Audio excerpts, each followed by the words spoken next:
Assalamualaikum warahmatullahi wabarakatuh. Kami dari kelompok 5 kelas B dalam mata kuliah PLA 203 Pembiayaan Pembangunan akan sedikit banyak membahas mengenai anggaran pembangunan. Kelompok kami yang beranggotakan 7 orang, ada saya sendiri, Raffi Kusuma Mulya, lalu ada Muhammad Nuryandi Prajadipura, Helmi Malik Ibrahim, Regar Bolivia, Efrin Indrayansyah, Najmi Nisril Hubillah, dan Hasna Salsabila. Berikut ini outline pembahasan pada kesempatan kali ini, di mana kami akan membahas mengenai 6 poin utama yang berkaitan dengan anggaran pembangunan, anggaran pemerintah, kebijakan fiskal, kewenangan penganggaran, dan APBN serta APBD. Penjelasan yang pertama yaitu mengenai pengertian umum dari anggaran pembangunan, fungsi dan peran anggaran pembangunan, serta kebijakan pembangunan. Tetapi sebelum kita mengetahui fungsi dan peran anggaran pembangunan, lebih baik kita mengetahui terlebih dahulu apa itu anggaran pembangunan, baik menurut pengertian umum maupun menurut para ahli. Yang pertama yaitu anggaran. Anggaran merupakan alat perencanaan mengenai pengeluaran dan pendapatan pada masa yang akan datang. Sedangkan menurut para ahli atau Verman tahun 2003 menyatakan bahwa anggaran merupakan sebuah proses yang dilakukan oleh sektor publik untuk mengalokasikan sumber daya yang dimilikinya kepada kebutuhan-kebutuhan yang tidak terbatas. Lalu ada pembangunan. Pembangunan adalah suatu proses yang bertujuan untuk mewujudkan kemakmuran masyarakat melalui perkembangan ekonomi.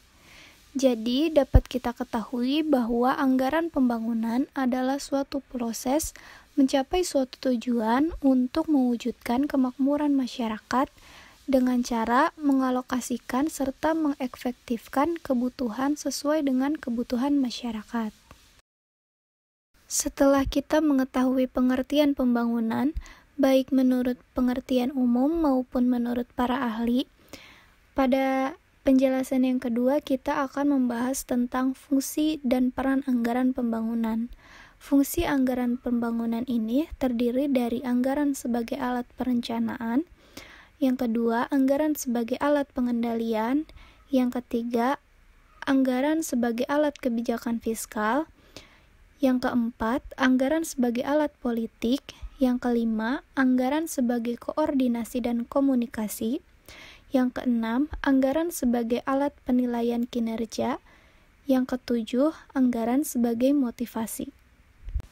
Pada pembahasan yang pertama yaitu anggaran sebagai alat perencanaan, di mana anggaran sebagai alat perencanaan digunakan untuk yang pertama, merumuskan tujuan serta sasaran kebijakan agar sesuai dengan visi dan misi yang ditetapkan. Yang kedua, merencanakan berbagai program dan kegiatan untuk mencapai tujuan organisasi serta merencanakan alternatif sumber pembiayaannya.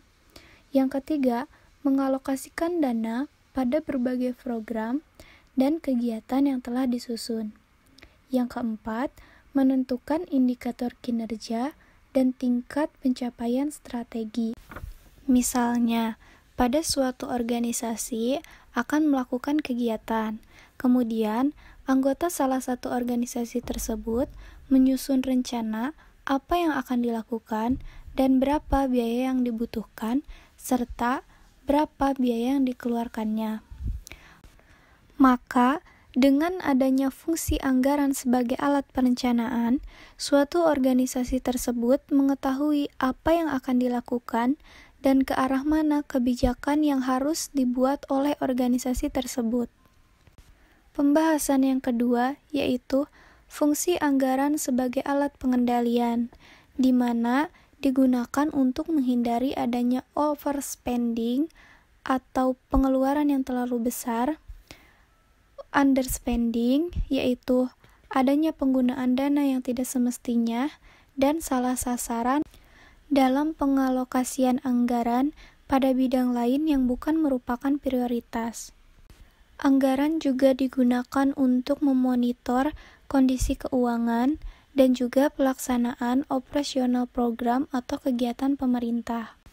Pembahasan yang ketiga yaitu mengenai anggaran sebagai alat kebijakan fiskal, di mana anggaran dapat digunakan untuk mendorong, memfasilitasi, dan mengkoordinasikan kegiatan ekonomi masyarakat, sehingga dapat mempercepat pertumbuhan ekonomi.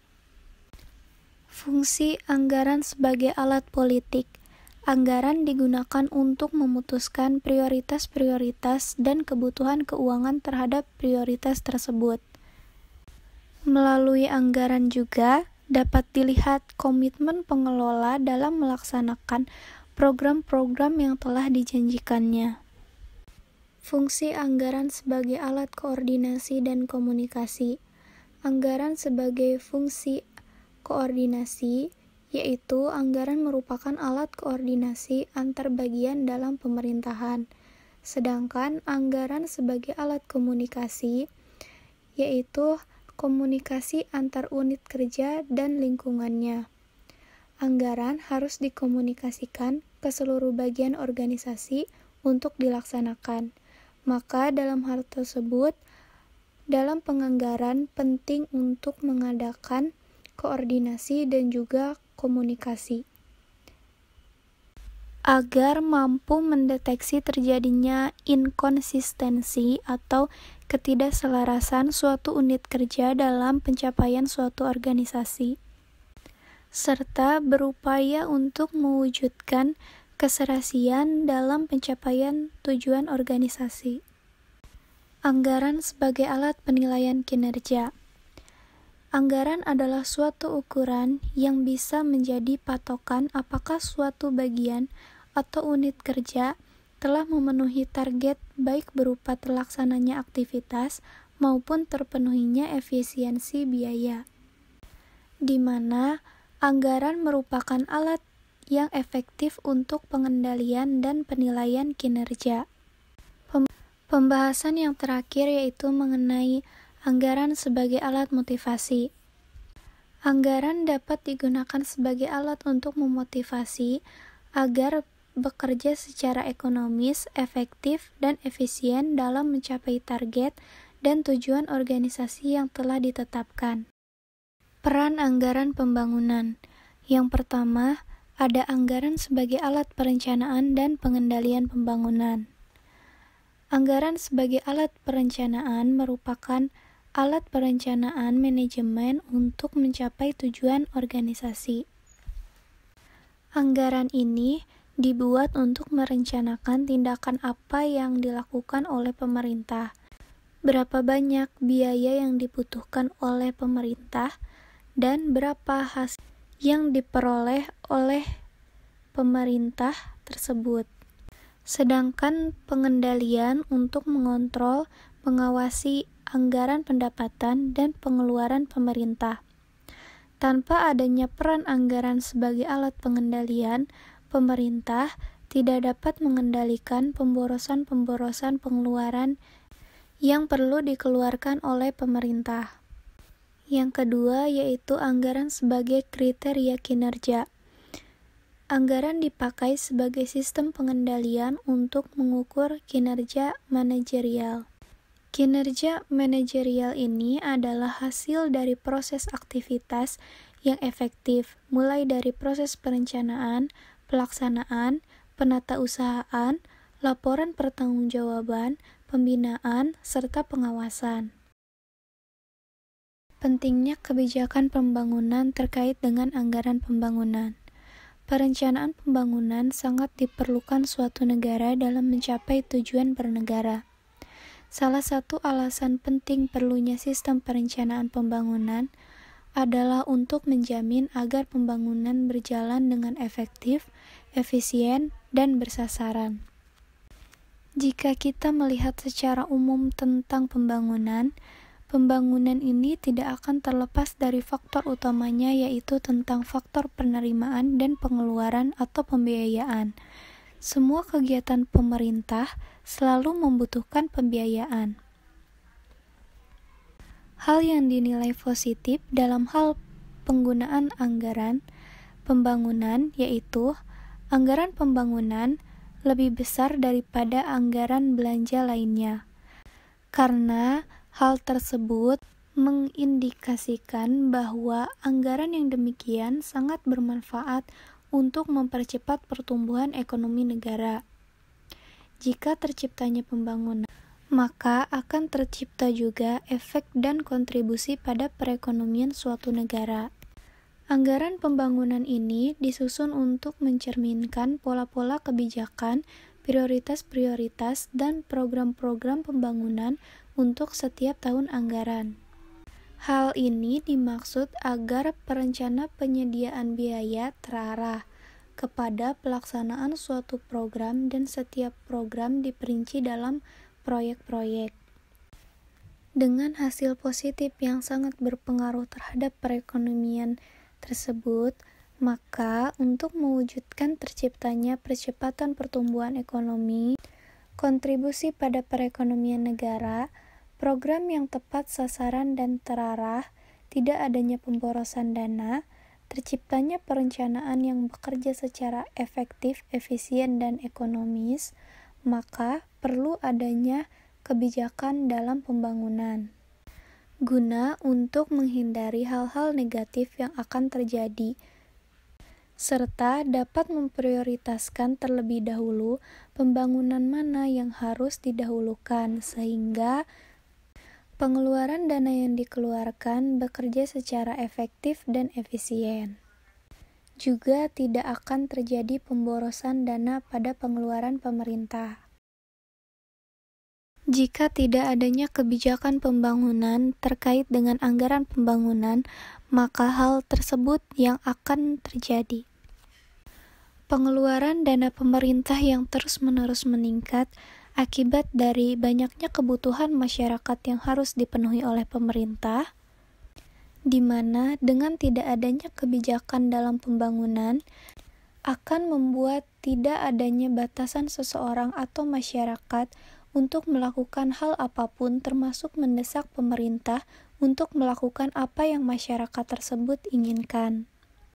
Tetapi dalam hal lain, pendapatan pemerintah juga jumlahnya sangat terbatas, dan pemerintah tidak akan dapat memberikan apa yang semua masyarakat inginkan. Pemerintah tentunya akan kesulitan untuk memenuhi semua kebutuhan masyarakat, dan pada akhirnya akan mengakibatkan pendapatan pemerintah akan lebih rendah dibandingkan dengan pengeluaran pemerintah. Hal tersebut terjadi jika tidak adanya kebijakan dalam pembangunan. Tetapi, jika adanya kebijakan pembangunan, hal tersebut tidak akan terjadi karena semua program yang telah dibuat oleh pemerintah sudah tepat sasaran dan terarah. Juga masyarakat tidak dapat semena-mena untuk mendesak pemerintah melakukan apa yang masyarakat inginkan. Karena dalam hal kebijakan pembangunan, pemerintah lebih memprioritaskan apa yang didahulukan terlebih dahulu untuk dilakukan oleh pemerintah, guna mencapai tujuan untuk mengefektifkan, mengefisiensikan, dan mengekonomiskan biaya pengeluaran yang harus dikeluarkan oleh pemerintah. Jadi, kaitannya kebijakan pembangunan terkait dengan anggaran pembangunan yaitu adalah soal dana atau pengeluaran pemerintah. Fungsi utama anggaran pemerintah. Fungsi anggaran pemerintah sendiri dibagi menjadi 3 bagian. Yang pertama, ada fungsi alokasi, yaitu anggaran negara yang harus diarahkan untuk mengurangi pengangguran dan pemborosan sumber daya, serta meningkatkan efisiensi juga efektivitas perekonomian. Yang kedua, ada fungsi distribusi. Fungsi distribusi ini mewajibkan anggaran negara agar memperhatikan rasa keadilan dan kepatutan. Dan yang ketiga atau yang terakhir ada fungsi stabilisasi.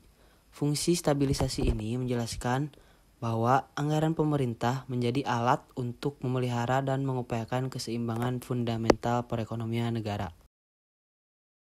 Selanjutnya masuk ke dalam sesi pembahasan terkait kebijakan fiskal yang akan disampaikan oleh saya Raffi Kusuma Mulia, Helmi Malik Ibrahim, dan Regar Bolivia. Saya Regar Bolivia, NRP 24/2019-070. Di sini saya akan menjelaskan tentang definisi kebijakan fiskal. Definisi kebijakan fiskal itu adalah suatu kebijakan ekonomi yang dilakukan oleh pemerintah guna mengelola dan mengarahkan kondisi perekonomian ke arah yang lebih baik atau yang dapat diinginkan dengan cara mengubah atau memperbaharui penerimaan dan pengeluaran pemerintah. Ya, lalu dilanjut ada pembahasan tentang tata cara distribusi kebijakan fiskal di Indonesia. Terbagi menjadi dua, jadi ada pajak dan APBN. Nah, dari pajak itu pemerintah bisa memberlakukan wajib pajak bagi masyarakat dengan kriteria tertentu. Nah, sedangkan dari APBN, wajib pajak dari masyarakat dikelola oleh pemerintah dengan mengalokasikannya ke beberapa program strategis. Selanjutnya masuk ke pembahasan mengenai alur kebijakan fiskal nasional, di mana alur dari kebijakan fiskal ini sendiri sebenarnya saling terhubung gitu. Tidak hanya berawal dan berhenti di satu fase saja, namun fase ini akan terus berlanjut seperti dapat dilihat pada diagram terkait alur kebijakan fiskal ini sendiri. Untuk alur yang pertama, di mana kebijakan fiskal itu sendiri, sebagai contoh saya mengambil salah satu kebijakan ekonomi dan fiskal oleh pemerintah terkait penanganan dan menghadapi COVID-19 di bulan Maret lalu, di mana pemerintah yang melakukan penetapan realokasi anggaran terkait 3 hal yang menjadi fokus utama, yaitu insentif bagi para pelaku usaha sektor UMKM dan informal, lalu memperkuat penanganan kesehatan yang menjadi poin utamanya, serta satu hal terkait memperbesar program bantuan sosial, mana ketiga hal ini akan mempengaruhi permintaan dan penawaran agregat, dan terutama permintaan agregat karena apa yang dilakukan pemerintah ini berusaha untuk memberikan stimulus ekonomi agar masyarakat atau yang berada di fase pasar barang dapat bergerak lebih leluasa seperti pada saat keadaan normal. Karena pada saat terjadinya pandemi ini, permintaan dan penawaran agregat terjadi penurunan begitu. Lalu kebijakan ini sendiri akan mempengaruhi harga barang dan kesempatan kerja bagi masyarakat, karena ini akan menjadi satu stimulus untuk peningkatan daya beli masyarakat, sehingga harga barang dapat terkendali, serta kesempatan kerja yang menjadi tinggi kembali karena masyarakat dicegah sedini mungkin oleh pemerintah agar tidak terjadinya pemutusan hubungan kerja atau PHK. Ini pun berpengaruh kepada pendapatan serta upah harapan dari masyarakat yang kembali terkait kepada pasar barang dan penawaran agregat. Bendahara Umum Negara memiliki kewenangan untuk mengatur anggaran. Kementerian Keuangan selaku Bendahara Umum Negara memiliki wewenang sebagai berikut. Yang pertama yaitu menyusun rencana pelaksanaan kegiatan dan rencana penarikan dana. Yang kedua, mengesahkan rencana pelaksanaan kegiatan dan rencana penarikan dana. Yang ketiga, merumuskan standar operasional agar pelaksanaan pengadaan barang atau jasa sesuai dengan ketentuan. Dan yang terakhir, melakukan tindakan yang mengakibatkan pengeluaran anggaran belanja negara. Perkenalkan, nama saya Muhammad Nuryandi Prajadipura. NRP saya 24/2019-066. Saya akan menjelaskan tentang APBN dan APBD. APBN atau Anggaran Pendapatan Belanja Negara dijabarkan di dalam Undang-Undang Nomor 17 Tahun 2003 tentang Keuangan Negara. Di pasal 1 ayat 7, Rencana Keuangan Tahunan Pemerintahan Negara yang disetujui oleh DPR. Pasal 11 ayat 2 terdiri atas anggaran pendapatan, anggaran belanja, dan pembiayaan. Pasal 4 meliputi masa 1 tahun mulai dari tanggal 1 Januari sampai 31 Desember. Pasal 11 ayat 1 ditetapkan tiap tahun dengan undang-undang. Pasal 3 ayat 4 mempunyai fungsi otoritas, perencanaan, pengawasan, alokasi, distribusi, serta stabilisasi. APBD atau Anggaran Pendapatan Belanja Daerah dijabarkan di Undang-Undang Nomor 17 Tahun 2003 tentang Keuangan Negara Pasal 1 Butir 8. APBD ini merupakan rencana keuangan tahunan pemerintah daerah di Indonesia yang telah disetujui oleh Dewan Perwakilan Rakyat Daerah. APBD ditetapkan dengan peraturan daerah dengan tahun anggaran yang meliputi 1 tahun. APBD ini terdiri atas anggaran pendapatan, anggaran belanja, dan pembiayaan. Selanjutnya yaitu proses penganggaran APBN. Penyusunan APBN di Indonesia dilakukan oleh Kementerian Keuangan Republik Indonesia yang kemudian disetujui oleh DPR. Proses penganggaran APBN yang pertama yaitu penyusunan rencana anggaran pendapatan dan belanja nasional oleh lembaga-lembaga terkait berdasarkan hasil analisis dari asumsi makroekonomi. Tahap kedua yaitu pemerintah mengajukan RAPBN tersebut kepada DPR untuk didiskusikan lebih lanjut untuk memutuskan persetujuannya. Dan yang terakhir, DPR menyetujui atau menolak RAPBN yang telah disusun. Jika DPR menyetujui RAPBN tersebut, maka akan disahkan dan menjadi APBN. Namun, jika DPR menolak RAPBN, maka pemerintah harus menggunakan APBN yang terdahulu. Timeline penganggaran APBN. Pada bulan Januari, dilakukan pemutusan arah kebijakan dan prioritas pembangunan nasional. Selanjutnya, pada bulan Februari hingga Maret, dilakukan review baseline, penyusunan, dan penetapan padu indikatif. Pada bulan Mei, dilakukan penyampaian kerangka ekonomi makro dan pokok-pokok kebijakan fiskal ke DPR, serta melakukan penetapan rencana kerja pemerintah. Pada bulan Juni, dilakukan penetapan pagu anggaran. Selanjutnya pada bulan Agustus, dilakukan penyampaian rancangan undang-undang dan nota keuangan. Pada bulan Oktober, dilakukan penetapan rancangan undang-undang APBN di Dewan Perwakilan Rakyat.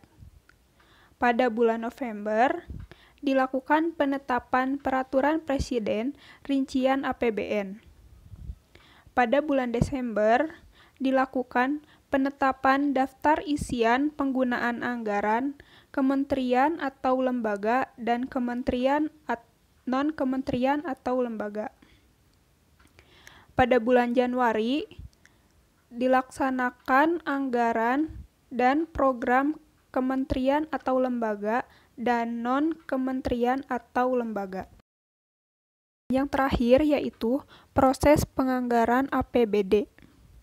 Penyusunan APBD di Indonesia dilakukan oleh otoritas daerah sesuai dengan peraturan daerah atau Perda masing-masing wilayah yang kemudian disetujui oleh DPRD. Proses penganggaran APBD yang pertama yaitu pemerintah daerah menyusun rencana anggaran pendapatan dan belanja daerah. Selanjutnya, pemerintah akan mengajukan RAPBD tersebut kepada DPRD untuk didiskusikan lebih lanjut apakah RAPBD tersebut dapat disetujui atau tidak. Terakhir, DPR menyetujui atau tidak RAPBD yang telah diajukan tersebut. Jika DPRD menyetujui RAPBD tersebut, maka RAPBD tersebut akan disahkan menjadi APBD. Tahapan penyusunan rancangan anggaran pendapatan belanja daerah. Tahapan yang pertama yaitu menyusun rencana kerja pemerintah daerah atau RKPD. Yang kedua yaitu menetapkan kebijakan umum APBD. Yang ketiga, menentukan prioritas plafon anggaran sementara. Yang keempat, membuat rencana kerja dan anggaran SKPD atau RKA SKPD. Yang kelima, menyusun rancangan Perda APBD. Dan yang terakhir, menetapkan Perda APBD. Itu saja mungkin yang dapat kami sampaikan dalam kesempatan kali ini. Terima kasih telah mengikuti pembahasan kami dari awal hingga selesai. Untuk lebih jelasnya, jika ada pertanyaan mungkin dapat ditanyakan pada pertemuan mata kuliah. Akhir kata, terima kasih yang sudah menonton. Kurang lebihnya mohon dimaafkan. Wassalamualaikum warahmatullahi wabarakatuh.